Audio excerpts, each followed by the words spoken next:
ناظرین السلام علیکم، میں حکیم محمد اظہر بھمبوری شمع دواخانہ طارق روڈ سے آپ سے مخاطب ہوں۔ میری اسپیشلٹی اور جو تجربہ ہے انفرٹیلیٹی کے حوالے سے وہ تقریباً 38 سال کا ہے، 38 ایئرس۔ تو میں نے سوچا کہ آپ لوگوں سے شیئر کروں، جن جن پریشانیوں اور مسائل سے آپ لوگ گزرتے ہیں ان کا تدارک کرا سکوں۔ سب سے پہلی چیز جو ہے وہ یہ ہے کہ شادی کا مقصد جو ہے وہ اولاد نسل انسانی کا بڑھنا، اور کلکاریاں مارتے بچے کسے پسند نہیں، سبھی کو اچھے لگتے ہیں، اور یہ بہت ہی حساس ٹاپک ہے۔ انفرٹیلیٹی میل اور فیمیل یعنی خواتین اور حضرات دونوں میں ہوتا ہے، تقریباً 40% کا ریشو اور 20% دونوں میں۔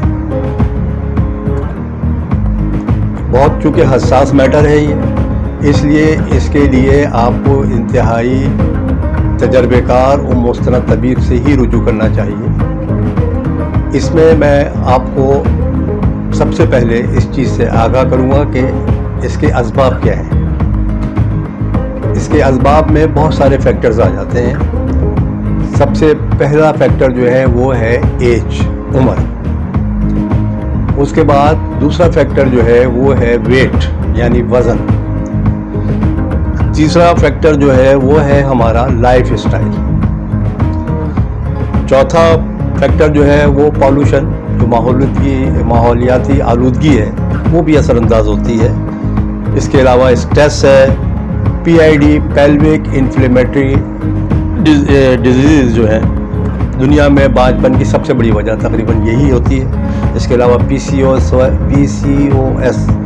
ہے، پولیسسٹک اوورین سنڈروم، اینڈومیٹریوسس، یہ وہ اسباب ہیں جن کی وجہ سے پرابلم کریٹ ہوتی ہے۔ تو اس میں سب سے پہلے جو ہے وہ ہمیں اسباب کو تلاش کرنا ہوتا ہے۔ اسباب تلاش کرنے کے بعد پھر ہم اس کی تشخیص پہ آتے ہیں کہ تشخیص کی جائے اس کی مختلف۔ آج کل تو بڑی لیٹسٹ تمام چیزیں موجود ہیں، الٹرا ساؤنڈ ہے، تمام ٹیسٹ ہیں، اور بڑی اچھی لیبارٹریز ہیں، ہم ان کو حاصل کر سکتے ہیں۔ اس کے بعد پھر مرحلہ آتا ہے علاج کا، اور اس کے بعد آخر میں مرحلہ آتا ہے احتیاط کا۔ تو ان تمام چیزوں کو کیونکہ ایک ساتھ ہم نہیں سمیٹ سکتے ہیں، کافی وقت لگ جائے گا، تو ان تھوڑی ہم ایک فیکٹرز کو لے کر آئیں گے اور اس کے اوپر سیر حاصل بحث کریں گے آپ سے، آپ کو سمجھائے جائیں گے، بتائیں گے، تاکہ آپ کسی پریشانی میں یا کسی مشکل میں نہ آئیں، بلکہ انتہائی اطمینان سے اس مسئلے کو حل کر سکیں۔ کیونکہ شادی کے 1 سال تک تو کوئی پریشان کن بات نہیں ہوتی ہے۔ شادی کے 1 سال کے بعد جو ہے اگر کنسیپشن نہیں بلڈ ہو رہا ہے، لڑکی جو ہے وہ کنسیو نہیں کر پا رہی ہے، تو پھر ہمیں اس کے علاج کی طرف، تشخیص کی طرف آنا ہوتا ہے۔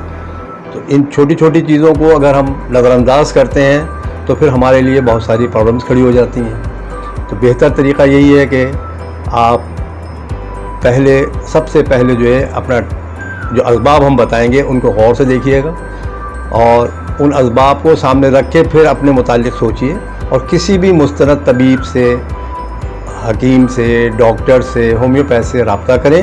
اس صورت میں جب تمام چیزیں آپ دیکھ رہے ہیں کہ آپ کے کنٹرول سے آؤٹ ہیں اور آپ سمجھ نہیں پا رہے ہیں، کیونکہ مستند طبیب کا ہونا بے انتہا ضروری ہے، ورنہ بجائے ٹھیک ہونے کے اور بہت ساری پیچیدگیاں پیدا ہو جاتی ہیں۔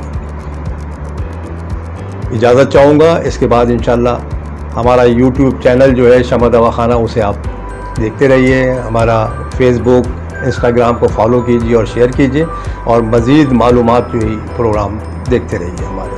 شکریہ۔